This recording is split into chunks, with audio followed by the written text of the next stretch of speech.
नमस्कार, मी प्रणाली भोसले. माझे कोकणमध्ये आपल्या सर्वांचं मनपूर्वक स्वागत करते. पाहणार आहोत महत्त्वाच्या घडामोडींचा वेगवान आढावा. बंगळुरूच्या ब्रुकफील्ड परिसरात असलेल्या प्रसिद्ध रामेश्वर कॅफेत स्फोट झाल्याची घटना घडली. हा स्फोट इतका भीषण होता की संपूर्ण कॅफेत धुराचे लोट पसरले होते. या स्फोटात 9हून अधिक नागरिक जखमी झालेत. या जखमींना उपचारासाठी नजीकच्या रुग्णालयात दाखल करण्याचं काम युद्धपातळीवर सुरू आहे. दरम्यान या संपूर्ण घटनेचे सीसीटीव्ही फुटेज देखील आता समोर आले. तसेच कर्नाटकचे मुख्यमंत्री सिद्धरामय्या यांनी स्फोट झाल्याची माहिती देखील दिली आहे. कर्नाटकच्या रामेश्वरम कॅफेत शुक्रवारी झालेल्या स्फोटाची सखोल चौकशी करण्यात तपास यंत्रणा गुंतली आहे. तपासात एक धागा जोडताना पोलिसांसमोर आता 86 मिनिटांचं रहस्य सोडवण्याचं आव्हान उभं राहिलं आहे. कॅफेत आरोपी येणं, फूड ऑर्डर करणं, जागेवर बसणं, तिथून निघून जाणं आणि नंतर स्फोट घडणं हे सर्व काही 86 मिनिटात झालंय. तपास यंत्रणा प्रत्येक सेकंदाची माहिती घेत आहे. आसपासचे सीसीटीव्ही फुटेज शोधत आहेत, ज्यातून कॅफेतून निघाल्यानंतर आरोपी कुठे आणि कोणत्या दिशेने गेला याचा शोध घेतला जातोय. लाकूड वाहतुकीचा परवाना देण्यासाठी तब्बल 15,000ची लाच स्वीकारत असताना कुडाळ तालुक्यातील नेरूर तर्फ हवेली येथील वनपाल अनिल राठोड याला लाचलुचपत प्रतिबंधक विभागाच्या पथकानं रंगेहात पकडले. ही कारवाई सिंधुदुर्ग लाचलुचपत विभागाकडून शुक्रवारी उशिरा रात्री करण्यात आली. या प्रकरणी राठोड याच्यावर भ्रष्टाचार अधिनियमानुसार गुन्हा देखील दाखल करण्यात आला आहे. किरकोळ वादातून एका विद्यार्थ्याने दुसऱ्या विद्यार्थ्यावर कॉलेजमध्येच कुऱ्हाडीने वार केल्याची घटना गुरुवारी घडली. जखमी विद्यार्थ्यावर रुग्णालयात उपचार सुरू असून थोडक्यात त्याचे प्राण वाचले. कॉलेजमध्ये झालेल्या वादाचा बदला घेण्यासाठी विद्यार्थ्याने बॅगमध्ये कुऱ्हाड आणली होती. हल्लेखोर विद्यार्थी अल्पवयीन असल्याची माहिती मिळाली आहे. विधानसभा अध्यक्ष राहुल नार्वेकर यांनी आमदार अपात्रतेसंदर्भात दिलेल्या निर्णयाला शिवसेनेच्या ठाकरे गटाने सुप्रीम कोर्टात आव्हान दिले. शिवसेनेच्या या याचिकेवर 7 मार्चला सर्वोच्च न्यायालयात सुनावणी होणार आहे. अवघ्या राज्याच्या राजकीय वर्तुळाचं लक्ष या सुनावणीकडे लागले. दरम्यान निवडणूक आयोगाने पक्ष आणि धनुष्यबाण हे चिन्ह एकनाथ शिंदेंच्या नेतृत्वाखालील शिवसेनेला दिलंय. त्या निर्णयाला देखील ठाकरे गटानं सुप्रीम कोर्टात आव्हान दिलंय. मात्र त्यावरील सुनावणी पुढे ढकलण्यात आली असताना नार्वेकरांच्या निकालावरील याचिकेवर 7 मार्चला सुनावणी होणार असल्याचं दिसून येत आहे. आगामी एप्रिल महिन्यात होऊ घातलेल्या लोकसभा निवडणुकीसाठी भाजपने संचलन समिती गठीत केली आहे. या समितीकडून लोकसभा मतदारसंघनिहाय कामकाजाचा आढावा घेण्यासाठी केंद्रीय गृहमंत्री अमित शहा यांचे 5 मार्च मंगळवारी सकाळी 10:30 वाजता अकोला शहरात आगमन होणार आहे. केंद्रीय मंत्री नितीन गडकरी यांनी काँग्रेस अध्यक्ष मल्लिकार्जुन खरगे आणि महासचिव जयराम रमेश यांना नोटीस पाठवली आहे. काँग्रेसच्या एक्स हँडलवर गडकरी यांचा एक व्हिडिओ अपलोड करण्यात आलाय. मात्र हा अपलोड अपूर्ण असल्याचा आरोप करत गडकरी यांनी यातून जनतेची दिशाभूल करण्यात आल्याचा आरोप देखील गडकरी यांनी केला. खरगे आणि जयराम रमेश यांना कायदेशीर नोटीस पाठवून माफी मागण्याची मागणी देखील गडकरी यांनी केली आहे. सुनेत्रा पवार यांना लोकसभेची उमेदवारी मिळणार असल्याची दाट शक्यता सध्या वर्तवण्यात येते. काही दिवसांपासून सुनेत्रा पवार दौरे करत असून सोबतच विकास कामांचे देखील उद्घाटन करताना पाहायला मिळत आहे. याच पार्श्वभूमीवर आता पुन्हा एकदा सुनेत्रा पवारांचे भावी खासदार म्हणून बॅनर लावण्यात आले. कात्रज चौकात आरपीआय सचिन खरात गटाकडून हे बॅनर लावण्यात आल्याची माहिती मिळत आहे. बारामती लोकसभा मतदारसंघातील कात्रज येथे बॅनर लावले आहेत. या बॅनरवर घड्याळ तेच वेळ नवीन असं लिहिण्यात आलं आहे. काँग्रेसचे नेते राहुल गांधी यांची भारत जोडो यात्रा सुरू आहे. ही भारत जोडो न्याय यात्रा येत्या 16 मार्च रोजी ठाणे शहरात येणार आहे. ऐतिहासिक अशा जांभळी नाक्यावर राहुल गांधी यांची एक सभा देखील पार पडणार आहे. मुंबई शहर आणि मुंबई उपनगर जिल्ह्यांची अंतिम मतदार यादी जाहीर झाली आहे. यावेळी एकूण 96 लाख मतदार मुंबईत आहेत. त्यासाठी उपनगरात आज घडीला 8,353 मतदान केंद्र आहेत. या केंद्रांवर पाळणाघराची तसेच पाणी ज्यूसची सोय केली जाणार आहे. मुंबई आणि उपनगरातील मतदारांची लोकसंख्या पाहता निवडणूक आयोगानं मतदार केंद्रांची संख्या वाढवली आहे. मतदारांना घराजवळच मतदान केंद्र उपलब्ध व्हावीत म्हणून 8,353 मतदार केंद्र आज घडीला आहेत.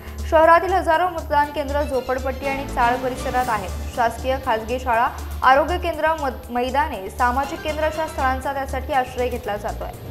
आम्हाला ईव्हीएम मशीनवर मतदान नको.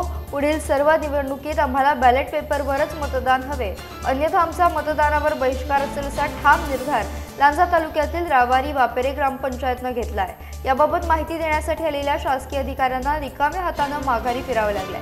लांजा तालुक्यातून अनेक ग्रामपंचायतमधून ईव्हीएम मशीनला विरोध होऊ लागल्यानं प्रशासन हतबल झालंय. लांजा तालुक्यात निवडणूक यंत्रणेच्या माध्यमातून गावागावात जाऊन ईव्हीएम मशीनचा डेमो दाखवला जातोय. मात्र त्याला ग्रामस्तरावर विरोध होताना पाहायला मिळतोय. मुंबई महानगरपालिकेच्या आस्थापनांना सेवा देणाऱ्या सुरक्षा दलाचे अत्याधुनिक तंत्रज्ञानाचा वापर करून बळकटीकरण केले जाणार आहे। त्यासाठी कृत्रिम बुद्धिमत्ता म्हणजेच AI या प्रणालीच्या वापरानं बळकटीकरण करण्यात येणार आहे। त्याचबरोबर पालिका रुग्णालयांच्या सुरक्षेसाठी देखील कृत्रिम बुद्धिमत्ता प्रणाली वापरली जाणार आहे। त्यामुळे पालिकेच्या आस्थापनांतील सुरक्षा दल सक्षम होण्यास मदत होणार। राष्ट्रीय पल्स पोलिओ लसीकरण राज्याच्या सार्वजनिक आरोग्य विभागाच्या वतीनं 2 थेंब प्रत्येक वेळी पोलिओवर विजय दरवेळी हे घोषवाक्य घेऊन 3 मार्च 2024 रोजी संपूर्ण राज्यात पोलिओ लसीकरण मोहीम राबवली जाणार आहे। या दिवशी ग्रामीण आणि शहरी भागातील 5 वर्षांपर्यंतच्या बालकांना लसीकरण केंद्रावरून पोलिओची लस दिली जाणार असून सर्व नागरिकांनी आपल्या 5 वर्षाखालील मुला-मुलींना पोलिओची लस देऊन सहकार्य करावं असं आवाहन आरोग्य मंत्री डॉक्टर तानाजी सावंत यांनी राज्यातील जनतेला केलं आहे। रत्नागिरी जिल्ह्यातल्या संगमेश्वर तालुक्यातील संगमेश्वर बस स्थानकाची इमारत पाडण्यास सुरुवात करण्यात आली। मुंबई गोवा महामार्गावरील तालुक्याच्या मध्यवर्ती असलेले संगमेश्वर बस स्थानक सन 1961 मध्ये बांधण्यात आले होते। मात्र आता ही इमारत धोकादायक झाल्यानं अत्याधुनिक बस स्थानक उभारण्याच्या दृष्टीने ठेकेदार संदीप राहटे यांच्याकडून बस स्थानकाची जुनी इमारत पाडण्यात येते आहे। संगमेश्वर बस स्थानकाची इमारत कोसळून आता या ठिकाणी अद्ययावत असे नवीन बस स्थानक बांधण्यात येणार असल्याचं बोललं जात आहे। मात्र रत्नागिरी आणि चिपळूण बस स्थानकाप्रमाणेच या बस स्थानकाची अवस्था होऊ नये अशी आशा सर्वसामान्य नागरिकांकडून व्यक्त करण्यात येते आहे। रत्नागिरी जिल्हा परिषदेच्या प्राथमिक शिक्षक भरतीसाठी पवित्र पोर्टलच्या यादीनुसार निवड केलेल्या उमेदवारांच्या कागदपत्रांची पडताळणी गुरुवारपासून सुरू झाली आहे। 2 दिवसांच्या प्रक्रियेनंतर त्यात पात्र ठरणाऱ्या उमेदवारांना समुपदेशनाद्वारे नियुक्त्या दिल्या जाणार आहेत। हे समुपदेशन पुढील आठवड्यात रत्नागिरीत आयोजित केले जाणार असल्याचं शिक्षण विभागाकडून सांगण्यात आलं।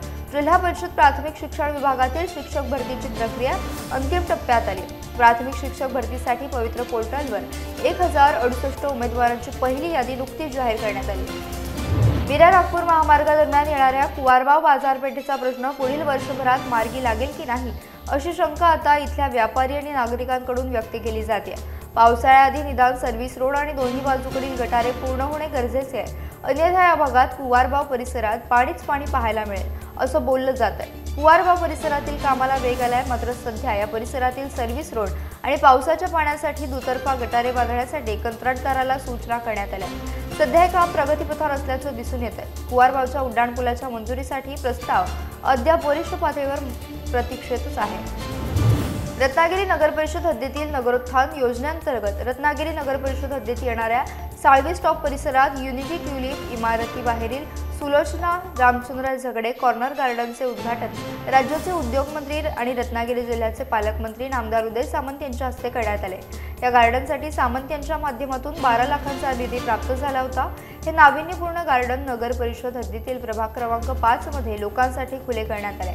पूर्वी त्या ठिकाणी झाडी झुडपी वाढली होती आणि त्या ठिकाणी कचराही टाकला जात होता। आता या परिसरातील नागरिकांची गरज ओळखून शिवसेनेचे शहर संघटक तथा उद्योजक सौरभ मालुष्टे यांनी गार्डनच्या कामासाठी लक्ष दिले। त्यासाठी पालकमंत्री नामदार उदय सामंत यांच्याकडे मागणी करण्यात आली होती। लाखो भाविकांचे श्रद्धास्थान म्हणून ओळखल्या जाणाऱ्या श्रीदेवी आई भराडीच्या जत्रोत्सवाला आजपासून सुरुवात झाली आहे। अगदी जत्रेच्या पहाटेपासूनच या ठिकाणी भाविकांची गर्दी पाहायला मिळते, तर दर्शनासाठी देखील भाविकांच्या मोठ्या रांगा लागल्याचं दिसून येत आहे। तळकोकणात आंगणेवाडी आणि कुणकेश्वर या 2 जत्रा मोठ्या उत्साहानं साजऱ्या होतात, तर चाकरमानी वर्गाची देखील मोठी उपस्थिती या जत्रोत्सवादरम्यान पाहायला मिळते। लाखो भाविकांचे श्रद्धास्थान असलेल्या आंगणेवाडीतील भराडी देवीची यात्रा आज मोठ्या उत्साहात संपन्न होत असून भाविकांसोबतच राजकीय नेत्यांची मांदियाळी आंगणेवाडी जत्रेत पाहायला मिळते। मुख्यमंत्री एकनाथ शिंदे, केंद्रीय मंत्री नारायण राणे यांच्यासह विधानसभा अध्यक्ष राहुल नार्वेकर हे भराडी देवीच्या दर्शनास आले आहेत। दरम्यान मंदिर प्रशासनाने भाविकांना सुलभ दर्शनाची सोय केली आहे। जिल्हा प्रशासनानं यात्रा निर्विघ्नपणे पार पाडण्यासाठी सज्जता ठेवली असून पोलिसांचा मोठा बंदोबस्त यावेळी ठेवण्यात आला आहे। आणि उन्हाळा सुरू झाला असला तरी अवकाळी पाऊस मात्र पाठ सोडायला तयार नाही। पावसाळ्यात देखील राहत नसेल इतके अलर्ट हा अवकाळी पाऊस देत आहे। आता पुन्हा एकदा हवामान खात्यानं महाराष्ट्र राज्यातील काही जिल्ह्यांना ऑरेंज अलर्ट जारी केलाय। पावसाने शेतकऱ्यांचं मोठं नुकसान झालंय। शेतकऱ्यांना सावरण्याची एक संधी न देता पुन्हा एकदा पावसाने त्याच्या आगमनाची वर्दी दिली आहे।